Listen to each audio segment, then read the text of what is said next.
บายดีทุกคนได้กินมันเผาอีกแล้วเด้อปีนี้พี่น้องได้กินอีกแล้วเทื่อที่สองละปีนี้นะนี่ตัวนี้แห้งงามหัวงามพอดีเลยตัวนี้เนาะหมูซื้อมาฝากตัวนี้นะสุดก้อนเอื้อยหักซื้อมาฝากเทื่อนี้เห็นหมูซื้อมาฝากเลยทุกคนหลายเติบหลายเติบทุกคนงามพอดีกินหัวพอดีกินเนาะ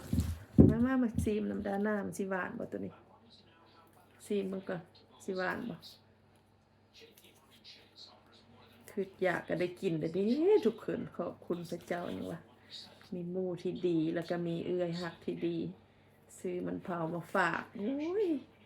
ได้กินของแซ่บแล้วของมักของแซ่บได้กินปีนึงปีละเทื่อสองเทื่อก็ดีใจเนาะทุกคนบอกก่อนเด้อซีมเบิ่งเด้อสิหวานบ่หวานอยู่ดอกเนาะเบิ่งก็ฮู้นี่ว้า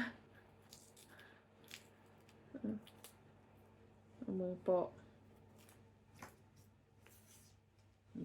ปอกเปลือกออกก่อนซีมให้เบิ่งเป็นยังไงถ้าอยากซีมนำบ่นี่คือสิหวานอยู่ดอกเนาะ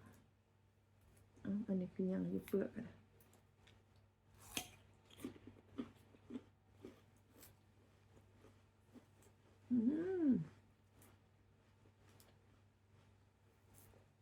หวานแซ่บคือกันทุกคนหัวงามแล้วก็แซ่บ